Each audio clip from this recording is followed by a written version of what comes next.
प्यारे बच्चों, आज हम 10वीं क्लास का षष्ठ पाठ है, छठा पाठ सुभाषितानी, इसको पढ़ते हैं। सभी बच्चे पुस्तक निकाल लें अपनी। हाँ जी, पहला श्लोक हम देखेंगे। पुस्तक में आप उंगली रख लें साथ में, या इसमें मोबाइल में देख सकते हैं। इसमें थोड़ी दिक्कत होती है, थोड़े अक्षर छोटे दिखते हैं। पुस्तक ज़्यादा ठीक रहती है। पहला श्लोक है बच्चों, आलस्यम ही मनुष्याणाम शरीरस्थो महान रिपुः नास्त्युद्यम समो बंधु कृत्वा यम नावसीदति। ही का मतलब होता है निश्चय ही निश्चय ही। आलस्यम का मतलब आलस्य। मनुष्याणाम का अर्थ होता है मनुष्यों के। शरीरस्थो शरीर में स्थित, महान बहुत बड़ा, रिपु शत्रु। न जमा अस्ति जमा उद्यम समो, न जमा अस्ति जमा उद्यम समो। उद्यम समो का मतलब है मेहनत के समान। न का मतलब नहीं, अस्ति का मतलब है या होता है। बंधु मित्र, कृत्वा करके, यम जिसको, न नहीं, अवसीदति दुखी होता है। अब इसका अर्थ देख लो। ही निश्चय ही, आलस्यम आलस्य, निश्चय ही आलस्य मनुष्यों के शरीर में रहने वाला महान रिपु है, बहुत बड़ा शत्रु है, महान शत्रु है। निश्चय ही आलस्य मनुष्यों के शरीर में रहने वाला या मनुष्यों के शरीर में स्थित बहुत बड़ा शत्रु है। नास्त्युद्यम समो बंधु, जिसको करके मनुष्य, न अस्ति उद्यम समो बंधु, उद्यम के समान, मेहनत के समान कोई भी मित्र नहीं होता है। क्योंकि जो मेहनत करते हैं, मेहनत उनका साथ देती है मित्रता के समान। जैसे मित्र साथ देता है, कि मेहनत से बड़ा कोई बंधु नहीं है, मेहनत के समान कोई मित्र नहीं है। कृत्वा यम, कि जिसको करके, यानी कि मेहनत को करके, न अवसीदति, मनुष्य दुखी नहीं होता। क्योंकि मेहनत करके मनुष्य अपने ज़िंदगी में आगे बढ़ता रहता है, तो उसको प्रसन्नता मिलती है। दोबारा एक बार देख लो कि निश्चय ही मनुष्यों के शरीर में स्थित आलस्य सबसे बड़ा शत्रु होता है उनका। और क्योंकि हम बाहर के शत्रुओं से तो निपट सकते हैं, परंतु अंदर के जो शत्रु है, शरीर में रहने वाला जो है, वो सबसे बड़ा होता है। उसको हम आसानी से मार नहीं सकते। मेहनत के समान कोई मित्र नहीं है, जिसको करके मनुष्य कभी दुखी नहीं होता। इसलिए सभी को मेहनत करनी चाहिए। ठीक है बच्चों, अगला श्लोक। गुणी गुणम वेत्ति न वेत्ति निर्गुणो, जो गुणी मनुष्य है वह गुण को जानता है, यानी कि गुणों के महत्व को जानता है, गुणों की क्या इंपॉर्टेंस है उसको जानता है। न वेत्ति निर्गुणो, जो गुणहीन व्यक्ति है वह गुणों के महत्व को नहीं जानता। बलि बलम वेत्ति, जो बलशाली होता है, जो बलवान होता है, वह बल के महत्व को जानता है। न वेत्ति निर्बलः, और जो निर्बल है, जो बलहीन है, जिसमें शक्ति नहीं है, वह बल के महत्व को नहीं जानता। पिको वसंतस्य गुणम, कोयल वसंत के गुण को जानती है। न वायसः, कौवा वसंत के गुण को नहीं जानता। करी का मतलब होता है बेटे हाथी। कर का मतलब होता है हाथ, और करी मतलब हाथी। हाथी जो होता है सिंहस्य बलम, शेर के बल को जानता है। क्योंकि हाथी भी बलशाली है, इसलिए उसको शेर के बल का महत्व पता है। हाथी शेर के बल को जानता है। न मूषकः, चूहा जो है वो, चूहे को शेर के बल की जो इम्पोर्टेंस है, जो महत्व है, वो चूहे को नहीं पता। दोबारा देख लो इसको। गुणी मनुष्य गुण के महत्व को जानता है, गुणहीन मनुष्य गुण के महत्व को नहीं जानता। बलहीन बलशाली मनुष्य बल के महत्व को जानता है, और बलहीन मनुष्य बल के महत्व के बारे में उतना नहीं जानता। जैसे कोयल जो है बसंत के गुण को जानती है, बसंत के महत्व को जानती है कि सुगंध वाला है, अच्छा है, तो कौवा नहीं जानता। इसी प्रकार जो शेर हाथी है, वो शेर के बल को, सिंह के बल को जानता है, चूहा नहीं जानता। अगला श्लोक।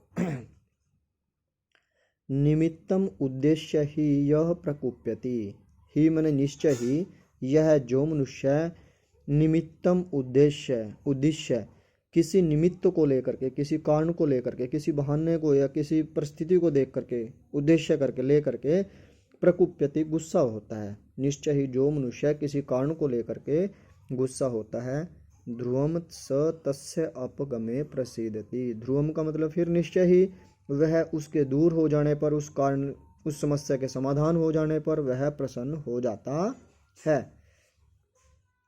अकारण द्वेषी मनस्तु यस्य व, निश्चय ही जिसका मन बिना कारण से द्वेष करने वाला है निश्चय ही जिसका मन बिना कारण से द्वेष करने वाला है, बिना कारण से गुस्सा करने वाला है, कथम जनः तम परितोषयिष्यति, कैसे मनुष्य उसको संतुष्ट कर सकता है, उसको कोई भी संतुष्ट नहीं कर सकता।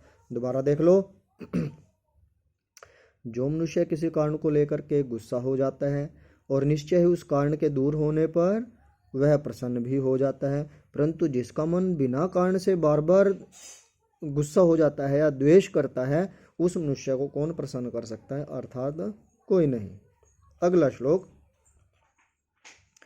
उदीरितो अर्थ है, उत ईरित है अर्थ है, उत जमा ईरित है जमा अर्थ है, उदीरितो अर्थ है कही गई बात को प्रेरणा दिए जाने पर, कही गई बात को पशुनापि गृह्यते, पशु भी मान लेते हैं या कम पढ़े लिखे भी समझ लेते हैं, जिनकी पशु जैसी बुद्धि होती है वो भी कही गई बात को मान लेते हैं, या प्रेरित किए जाने पर जो है पशु भी बात को, अर्थ को समझ लेते हैं, ग्रहण कर लेते हैं।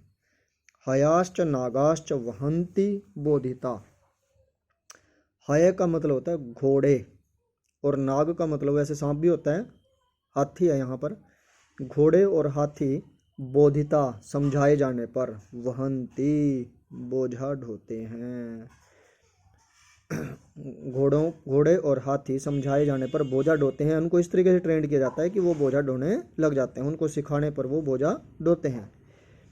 अनुक्तम अपि ऊहति पंडितो जनः, जो पंडित लोग होते हैं, जो विद्वान लोग होते हैं, जो समझदार लोग होते हैं, जो पढ़े लिखे लोग होते हैं, जो विवेक वाले लोग होते हैं, समझदार, अनुक्तम अपि ऊहति, अनुक्तम अपि बिना कही गई बात को, ऊहति समझ लेते हैं। जो समझदार लोग होते हैं वो बिना कही गई बात को भी समझ लेते हैं। जैसे कहा था ना, बुद्धिमान इशारों को समझता है, कि वो इशारों को समझ लेते हैं कि हाँ ये क्या कहना चाहता है। परेंगितः ज्ञान फला ही बुद्धय, निश्चय ही जो बुद्धियां होती हैं, परेंगितः ज्ञान फला, वो इशारों को समझने वाली होती हैं। जो बुद्धियां हैं, जो अच्छी बुद्धि होती है, वो इशारों को समझने वाली होती है। अगला बंदा क्या कहना चाह रहा है वो जल्दी से वो समझ जाते हैं, इशारों को समझ लेते हैं, जो बुद्धिमान व्यक्ति होते हैं। अगला श्लोक बच्चों, क्रोधो ही शत्रु प्रथमो नराणाम, ही मैंने निश्चय ही, क्रोध जो है मनुष्यों का, नराणाम मनुष्यों का सबसे पहला शत्रु है। क्रोध जो है मनुष्यों का सबसे पहला शत्रु है। देह स्थितो देह विनाशनाय, देह में स्थित है और देह को नष्ट करने के लिए, देह को नष्ट करने के लिए देह में रहने वाला क्रोध मनुष्यों का सबसे पहला शत्रु है। यथा स्थित है काष्ठगतो ही वन्नी, जैसे लकड़ी के अंदर, काष्ठ मैंने लकड़ी, जैसे लकड़ी के अंदर विद्यमान आग, काष्ठगत है काष्ठ में विद्यमान, वन्नी आग, यथा स्थित जैसे वहां स्थित होते हुए, स एव वन्ही वही आग जो लकड़ी के अंदर स्थित है, वही आग दहते शरीरम, उस शरीर को, उस लकड़ी को जला देती है। जैसे लकड़ी के अंदर रहने वाली आग लकड़ी को जला देती है, उसी प्रकार मनुष्य के अंदर रहने वाला जो क्रोध है वो मनुष्य का नुकसान करता रहता है। दोबारा देख लो इसको, देह को नष्ट करने के लिए देह के अंदर स्थित या शरीर के अंदर स्थित मनुष्यों का सबसे पहला शत्रु क्रोध है। जिस प्रकार लकड़ी के अंदर रहने वाली आग सबसे पहले लकड़ी को जलाकर नष्ट कर देती है, उसी प्रकार जो क्रोध है, जो गुस्सा है, वह सबसे ज़्यादा नुकसान इस शरीर को ही करता है। तो ठीक है प्यारे बच्चों, इसको 2-3 बार सुनना और ये याद हो जाएंगे आपको श्लोक। फिर भी कोई दिक्कत हो तो आप पूछ सकते हैं, संपर्क कर सकते हैं मेरे से, मैं फ़ोन पे भी समझा दूंगा आपको। धन्यवाद। अगला वीडियो, अगले श्लोक अगले वीडियो में।